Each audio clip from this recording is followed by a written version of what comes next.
আওয়ামী লীগকে ছাড়া তো নির্বাচন আন্তর্জাতিক মহলই করবে না, তারা এর বিপক্ষে। কূটনীতিক পাড়া থেকে দৌড়দৌড়ি শুরু হয়ে গেছে। উপদেষ্টারা সব বিছানা গাঠটি গোল করেছে, কবে যাবে চলে যাবে। আলী রিয়াজ সাহেব নাকি ইতিমধ্যেই দেশ ত্যাগ করেছেন। খুবই গুরুত্বপূর্ণ খবর দর্শক, জাতিসংঘে চিঠি দিয়ে নির্বাচনে সহায়তা বন্ধের আহ্বান জানিয়েছে আওয়ামী লীগ। আনুষ্ঠানিকভাবে তারা চিঠি দিয়েছে, চিঠি দিয়ে বলছে এই নির্বাচনে জাতিসংঘ যেন কোনো রকম সহযোগিতা না করে। ভারতীয় হামলার মুখে বাংলাদেশ, এবার পাকিস্তানি নৌ প্রধান বাংলাদেশে আসছেন। পাকিস্তানের বাড়াবাড়ি, আমাদের এখানে সরকার আমাদেরকে বিপদে ফেলবে, ভারত হামলে করবে, এটি নিশ্চিত থাকুন। কালকে আমাদের বিমান বাহিনী প্রধান আপনাদের বিমান বাহিনী প্রধানকে একটা ফোন করে বলেন, এই যে ভোট খেলা আপনাদের চলছে না, এই ভোট খেলা বন্ধ করুন। আর যদি না বন্ধ করেন তাহলে বন্ধ করার রাস্তা আমরা জানি। এই খবরটা আপনি ডক্টর ইউনূসকে পৌঁছে দিন। তারপরে সকালবেলা তড়িঘড়ি উনি গিয়ে পৌঁছান ডক্টর ইউনূসের কাছে। জাতিসংঘ উন্নয়ন কর্মসূচি অর্থাৎ ইউএনডিপি-কে একটি আইনি চিঠি পাঠিয়েছে বাংলাদেশ আওয়ামী লীগ। সেই চিঠিতে আওয়ামী লীগ জানিয়েছে 6 দফা দাবি। আওয়ামী লীগের নিবন্ধন পুনর্বহাল এবং রাজনৈতিক নিষেধাজ্ঞা প্রত্যাহার। একটা ইভেন্ট ম্যানেজমেন্ট জাকির নায়েককে আনতে চেয়েছিল, কিন্তু একটু আগের খবর যে বাংলাদেশ সরকার জাকির নায়েককে বাংলাদেশে আসার অনুমতি দেয়নি। সরকার ভারতকে ভয় পেয়ে থাকে। ভারত বলেছে জাকির নায়েক আসলে জাকির নায়েককে ভারতের হাতে দিতে হবে। এই কারণেই হয়তো বাংলাদেশ সরকার পিছুপা হয়েছে। আবারও ইউনূস সরকার ভারতীয় আধিপত্যবাদের কাছে নতি স্বীকার করলো।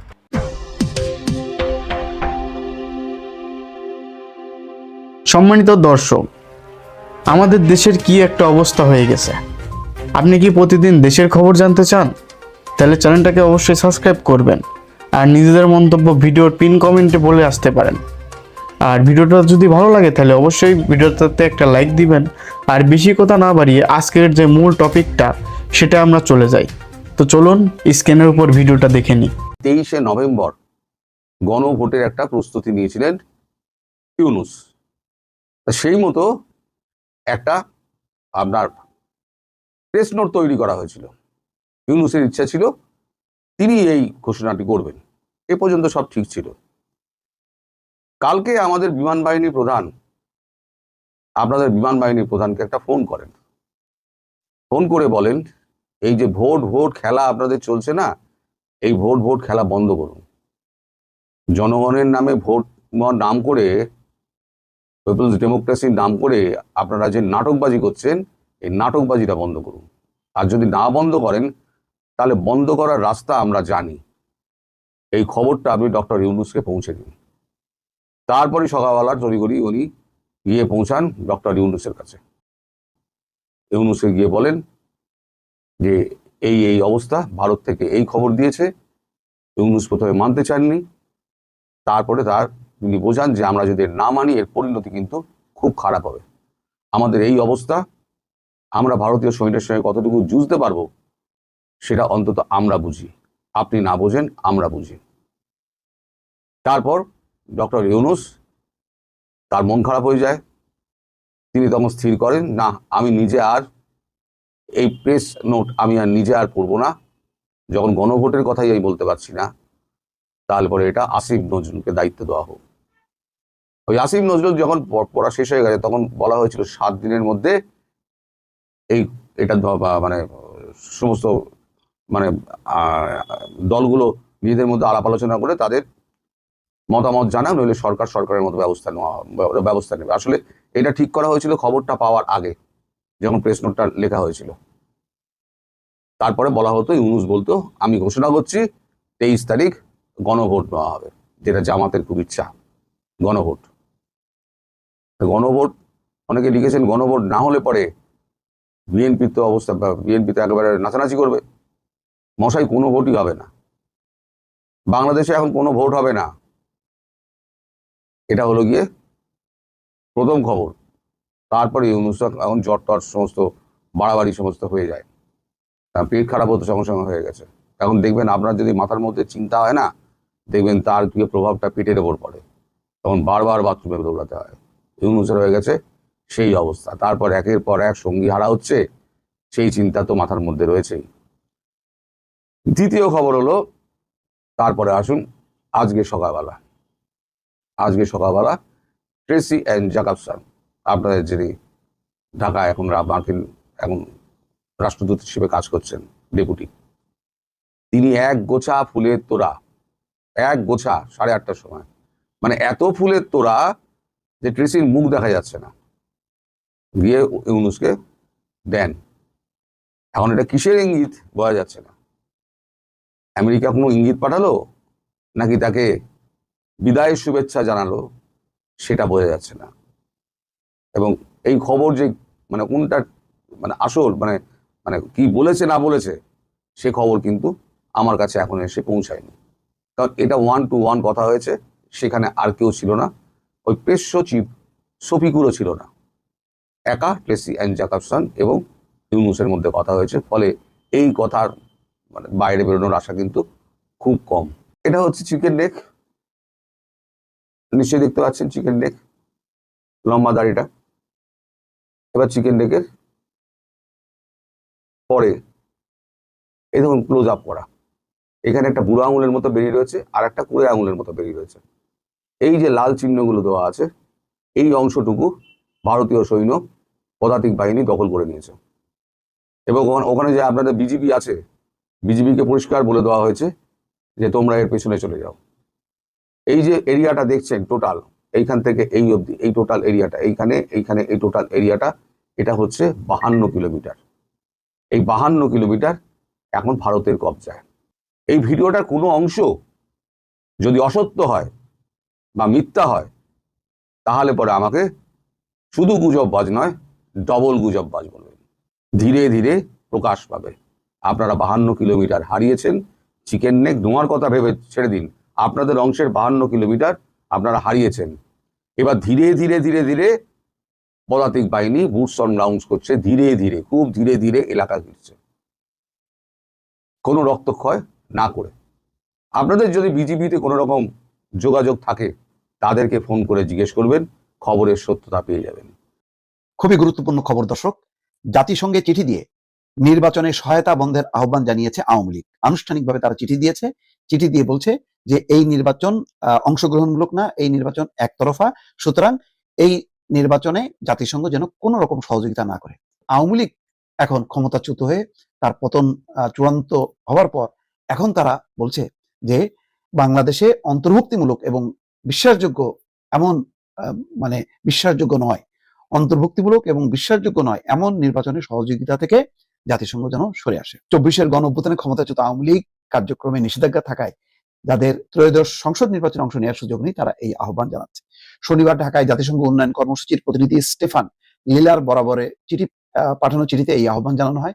দলের পক্ষে চিঠিটি পাঠিয়েছেন সাবেক শিক্ষামন্ত্রী মুহিবুল হাসান চৌধুরী নওফেল। সেখানে বলা হয়, অবাধ এবং অন্তর্ভুক্তিমূলক নির্বাচনের পরিবেশ নিশ্চিত হওয়ার আগ পর্যন্ত আমরা জাতিসংঘ ইউএনডিপির প্রতি নির্বাচনী সহযোগিতা স্থগিতের এবং সব রাজনৈতিক পক্ষের সঙ্গে জাতীয় সংলাপ এবং সমঝোতাকে উৎসাহিত করার এবং যে কোনো নির্বাচনী সম্পৃক্ততার মূল ভিত্তি হিসেবে মানবাধিকার এবং আইনের শাসন সমুন্নত রাখার আহ্বান জানাচ্ছি।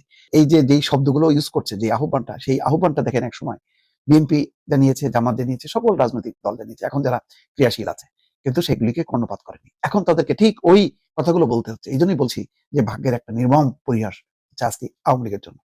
বাংলাদেশে ইউএনডিপির নির্বাচনী সহযোগিতা এবং জাতিসংঘ সনদের নিরপেক্ষতা, রাজনৈতিক অন্তর্ভুক্তি এবং মৌলিক অধিকারের মূলনীতি লঙ্ঘনের বিষয়ে উদ্বেগ শীর্ষক চিঠিতে বলা হচ্ছে, বাংলাদেশে ইউএনডিপির নির্বাচনী সহযোগিতা, ব্যালট প্রজেক্ট এবং আসন্ন নির্বাচনের বিষয়ে সংস্থার প্রাতিষ্ঠানিক সহায়তার বিষয়ে আমরা গুরুতর উদ্বেগ প্রকাশ করছি যে নির্বাচন অন্তর্ভুক্তিমূলকও নয়, বিশ্বাসযোগ্যও নয়।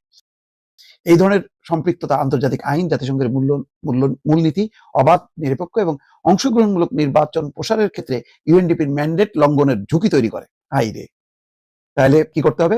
এই ধরনের ক্ষমতাচ্যুত নিষিদ্ধ রাজনৈতিক দলকে নিয়ে এসে নির্বাচন করতে হবে।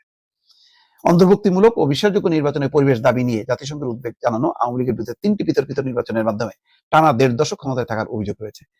বাইরে একটু লজ্জা শরম থাকা উচিত। হ্যাঁ, তারপর আমি মনে করি যে একটা অন্য মোড়কে যদি আওয়ামী লীগ আসতো, সেটা শেখ হাসিনার আওয়ামী লীগ না, প্রকৃত আওয়ামী লীগ তারা যদি আসতো, তারা যদি এই গণহত্যা এবং 15 বছরের শাসনে দুঃখ প্রকাশ করতো, ভুল স্বীকার করতো, করে যদি নির্বাচনে পার্টিসিপেট করতো, এটা একটা গণতান্ত্রিক অধিকার, আওয়ামী লীগের নেতা কর্মী সমর্থকরা ভোট দিতে পারতো, এই ব্যাপারে কোনো ইয়ে নেই। কিন্তু তারা এই পরিবর্তনটাকে যখন মনে করে ষড়যন্ত্র চক্রান্ত, পরিবর্তনটাকে যখন নাকি মেনে না নেয়, তখন কাদেরকে দিয়ে এই নির্বাচন হবে?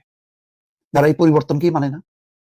এখন আওয়ামী লীগের পরিণতি হচ্ছে ওই 15 বছর ধরে বিরোধী দলগুলো যেই কথাগুলো বলছে, এখন সেই কথাগুলো তারা আন্তর্জাতিক অঙ্গনে প্রতিষ্ঠিত করার চেষ্টা করবে। দর্শক, একটু আগের খবর যে বাংলাদেশ সরকার জাকির নায়েককে বাংলাদেশে আসার অনুমতি দেয়নি।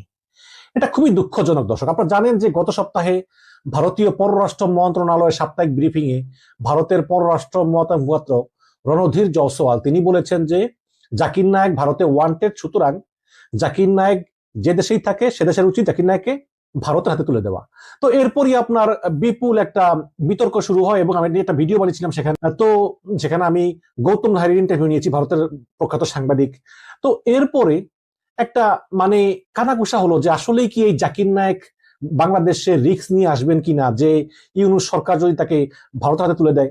আবার অনেকেই বলতেছেন যে জাকির নায়েকের নিরাপত্তা নিয়ে একটা শঙ্কা আছে, কারণ হয়তো ভারত চিন্তা করতে পারে জাকির নায়েককে আমরা মানে আছে না অনেক সময় গোপন খুনি বাহিনী পাঠায়, আমরা তো দেখেছি এরকম গুপ্ত হত্যা একটা দেশ আরেক দেশে করে থাকে, এরকম বিভিন্ন নিরাপত্তা নিয়ে একটা নানা শঙ্কা ছিল। সরকারের মনে শঙ্কা ছিল জাকির নায়েক আসলে কোটি কোটি লোক আসবে, কি হয় না হয়। তো শেষ পর্যন্ত আমরা শুনলাম গৌতম নাহারির কাছে যে জাকির নায়েক আসলে এখন পর্যন্ত ভিসার জন্য অ্যাপ্লাই করেনি, তিনি বাংলাদেশ সরকারের নিকট থেকে গ্রিন সিগন্যালের জন্য ওয়েট করতেছিলেন। কিন্তু শেষ পর্যন্ত আজকে সবাই সিদ্ধান্ত হলো যে জাকির নায়েককে বাংলাদেশে আসার অনুমতি দেওয়া হবে না। এটা খুবই দুঃখজনক। আমি একটু পড়ে শুনে তারপর আমি আর বিশ্লেষণ করব। প্রথম আলোর খবর, জাকির নায়েককে আপাতত বাংলাদেশে আসার অনুমতি না দেওয়ার সিদ্ধান্ত। ভারতীয় বংশোদ্ভূত ইসলামী বক্তা জাকির নায়েককে আপাতত বাংলাদেশে আসার অনুমতি না দেওয়ার সিদ্ধান্ত হয়েছে। আজ মঙ্গলবার সচিবালয়ে স্বরাষ্ট্র মন্ত্রণালয়ের সভাকক্ষে আইন শৃঙ্খলা সংক্রান্ত কোর কমিটির সভায় সিদ্ধান্ত হয়। স্বরাষ্ট্র মন্ত্রণালয় সূত্রে জানা গিয়েছে যে একটি প্রতিষ্ঠান জাকির নায়েককে 28 এবং 29 নভেম্বর 2 দিনের জন্য ঢাকায় আনতে চায় এবং ঢাকার বাইরেও যাওয়ার পরিকল্পনা রয়েছে তার। তবে জাকির নায়েককে ঢাকায় নিয়ে আসা নিয়ে কয়েকদিন ধরে আলোচনা চলছে। আজকে সবাই আলোচনা হয় যে জাকির নায়েক বাংলাদেশে এলে প্রচুর জনসমাগম হবে এবং জনসমাগম নিয়ন্ত্রণে প্রচুর আইন শৃঙ্খলা বাহিনী সদস্যের প্রয়োজন হবে। জাকির নায়েকের ঢাকায় আসাকে কেন্দ্র করে এই মুহূর্তে এত সদস্য সেখানে মোতায়েনের সুযোগ নেই। সবাই এখন নির্বাচনমুখী, সবাই সিদ্ধান্ত হয় যে জাতীয় নির্বাচনের পর তিনি ঢাকায় আসতে পারেন, তবে নির্বাচনের আগে নয়। মানে সরকার চিন্তা করতেছে যে নির্বাচনের পরে তো আর তারা থাকবেন না, তারা তো নতুন সরকারের কাছে ক্ষমতা দিয়ে দিবেন, তখন সেটা নতুন সরকার দেখবে। মানে একটা আর কি মানে দায়িত্ব এড়ানোর চেষ্টা আর কি। তো আরো লিখেছেন যে 2016 সালে ঢাকার হোলি আর্টিজান বেকারিতে জঙ্গি হামলার পর জাকির নায়েকের বিরুদ্ধে সন্ত্রাসী কার্যক্রমে উস্কানি এবং বিদেশপূর্ণ বক্তব্য প্রদানের অভিযোগ আনে ভারত সরকার। এরপর জাকির নায়েক ভারত ছাড়েন এবং মালয়েশিয়াতে আশ্রয় নেন। পুত্রজয়া শহরে তাকে স্থায়ী বসবাসের অনুমতি দেয় মালয়েশিয়ান সরকার। স্বরাষ্ট্র উপদেষ্টা লেফটেন্যান্ট জেনারেল মোহাম্মদ জাহাঙ্গীর আলম চৌধুরীর সভাপতিত্বে আইন শৃঙ্খলা সংক্রান্ত কোর কমিটির সভা হয়। সবাই অন্যদের মধ্যে ছিলেন আদিলুর রহমান, লুৎফে সিদ্দিকী, আব্দুল হাফিজ, পুলিশের মহাপরিদর্শক বাহরুল আলম সহ অন্যান্য কর্মকর্তারা উপস্থিত ছিলেন। তো এই হচ্ছে এই ঘটনা। এখন এটা একদম পরিষ্কার যে সরকার তাকে বাংলাদেশে আসার অনুমতি দিবে না।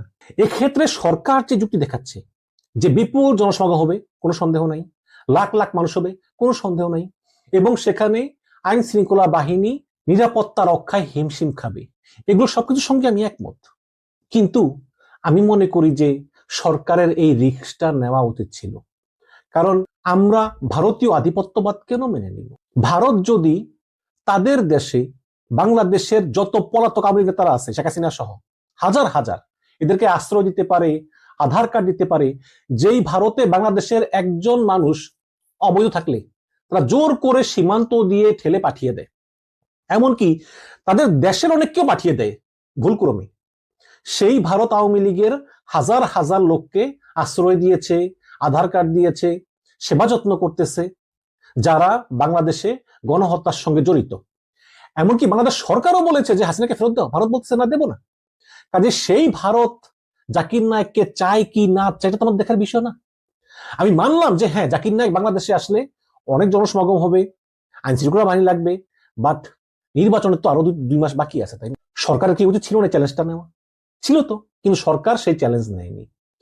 এবং আমি অবাক হব না যদি সরকার ভারতকে ভয় পেয়ে থাকে। ভারত বলেছে জাকির নায়েক আসলে জাকির নায়েককে ভারতের হাতে তুলে দিতে হবে, এই কারণেই হয়তো বাংলাদেশ সরকার পিছুপা হয়েছে, এবং যেটা আমাদের জন্য খুবই দুঃখ।